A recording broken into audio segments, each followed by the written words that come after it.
E vamos em frente aqui com Carmen Lúcia, pronunciamentos fresquinhos que estão chegando lá do Supremo Tribunal Federal. Essa semana vai pegar fogo, já está pegando, hein? A ministra Carmen Lúcia, presidente do Supremo, gravou um pronunciamento no qual defende o fortalecimento da democracia. Ela afirma que há que se respeitar opiniões diferentes e pede serenidade para que diferenças ideológicas não resultem em desordem social.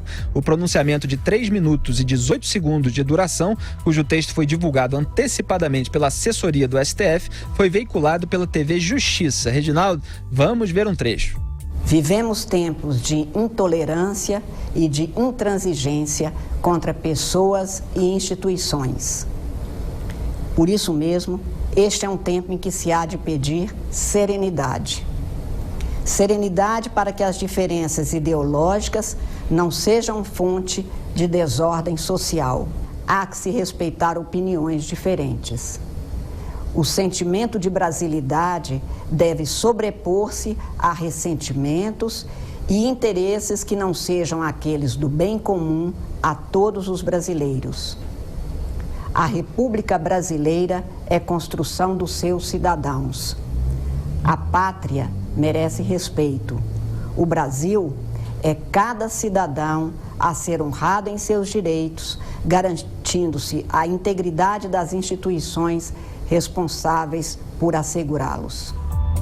Tá aí Carmen Lúcia, presidente do Supremo Tribunal Federal, na minha opinião, parecendo presidente da República. Aquela que vem à televisão para acalmar a população. Parece assim, como se o Michel Temer tivesse vindo hoje para acalmar a população em relação aos tremores de terra decorrentes de um terremoto lá na Bolívia, que chegou aqui no Brasil. Isso é uma função de um presidente. O presidente vai à TV para acalmar a população.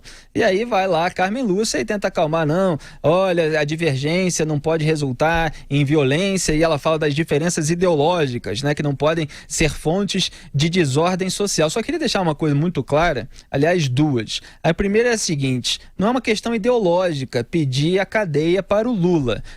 Obviamente há grupos interessados que defendem os seus próprios bandidos e que pedem a cadeia do Lula. Mas eu acho, Augusto, que o grosso da população que pede pelo senso de moralidade e de justiça.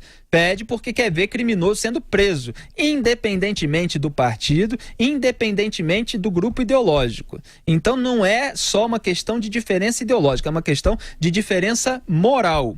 E outra coisa que eu ia dizer, eu digo depois. Fala aí, Augusto. Não, está perfeito o que você está dizendo e vamos exemplificar.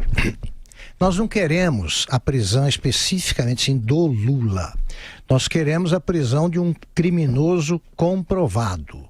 Tá, de um condenado em 2 instâncias em decorrência de provas que sobram. E que são públicas. Nós tivemos acessos às denúncias, às sentenças, a tudo. O que o Supremo vai decidir é se todos são iguais perante a lei ou todos são iguais perante a lei, vírgula, menos o Lula. É isso que está em questão, e é por isso que estamos insistindo nesse aspecto fundamental aí, nessa decisão que vai influir pesadamente sobre os destinos do país. Agora, tanto queremos isso para todos, que olha aqui, de novo, eu votei no Aécio Neves, eu defendi a candidatura do Aécio Neves, e hoje eu quero que o Aécio Neves seja punido. E se for o caso, se assim decidir a justiça, preso. Porque eu não sou fanático, eu não pertenço a seitas, eu vejo as coisas como as coisas são, simples assim. Foi contra a lei, violou a lei, o Código Penal cuida disso. Então eu quero que isso aconteça com qualquer partido, qualquer pessoa, incluindo o Lula.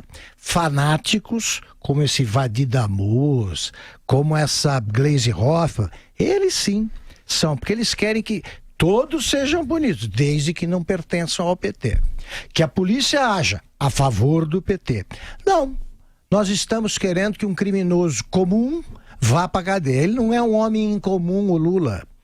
Tá? Ele é um corrupto que lavou dinheiro e foi condenado por isso, só.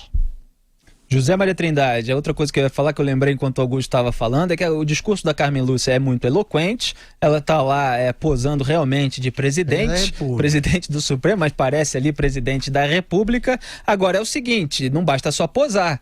tem que ter firmeza também. A gente comentou aqui, eu lembro inclusive de você falando, sobre a falta de firmeza dela naquela primeira sessão de julgamento do HC do Lula. Quer dizer, ela colocou em votação, ela não bateu o pé, não vamos continuar a sessão, sim, ela deixou o salvo-conduto acontecer e eu espero que quarta-feira ela seja mais firme. Inclusive porque esses ministros estão dando um golpe aí, principalmente nas costas dela, eu acho que muito pelo fato dela demonstrar fragilidade e do fato dela ser mulher até, e de a fragilidade dela ainda reforçar esse aspecto feminino dela, porque talvez se fosse o Joaquim Barbosa, ou se fosse outro presidente do Supremo, eles não estariam assim nessa tão sem cerimônia com que eles estão manobrando lá nos bastidores, Pois é, olha, isso aí é um raro pronunciamento de presidente do Supremo, como você, Felipe, falou muito bem. Antigamente era cadeia nacional, aí depois do governo do PT mudou para Agência Nacional, pronunciamento, e depois dos panelaços isso foi abolido do mundo político, né? Porque ninguém mais tem paciência para aquela cadeia nacional de rádio e TV, né?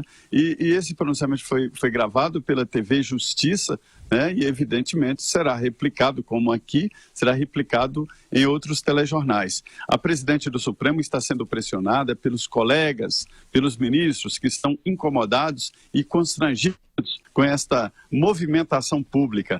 Houve ali uma tentativa de esfriar o caso, dando salvo-conduto para o ex-presidente Lula e julgando só nesta semana, ou seja, um intervalo muito grande. Mas piorou. O tiro saiu pela culatra, porque a defesa do Lula achava que ia esfriar e esquentou. Houve uma manifestação muito forte e houve tempo de organização da sociedade e pressionando os ministros. Então, esse pronunciamento da presidente do Supremo demonstra claramente o que eu venho falando aqui, que ela está sendo pressionada e que realmente os ministros estão sendo acompanhados. E mais, ela se preocupa com a segurança dos ministros. Alguns recebem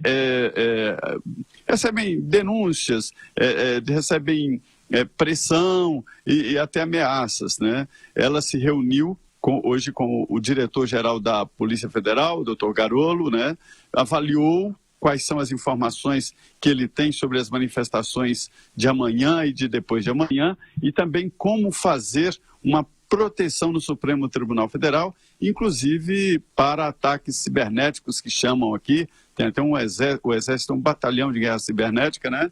Que são esses ataques aí via internet. Então, ela está preocupada, foi informada de que há movimentações fortes e que isso poderá, inclusive, interferir no plenário do Supremo Tribunal Federal. É um momento novo e ela está entendendo. Eu achei que as reuniões que ela teve aqui com o pessoal de segurança, eu achei que foi importante e ela tem que se preocupar com isso. Ela é presidente do Supremo. Só que ela tinha que ser mais firme lá e ter concluído esse julgamento na semana anterior, né? Nem na semana passada foi. Agora, vamos combinar o seguinte, tem que acabar no dia 4, né? Pois é, tem que acabar. Vamos deixar combinado que se o voto do Celso de Mello durar 3 horas, 4 horas, 5, se alguém pedir um intervalo mais longo, tem que terminar dia 4. Né? Exatamente, é exatamente isso, entre outras coisas, que eu estou cobrando da Carmen Lúcia, que tenha firmeza para não deixar que isso seja postergado.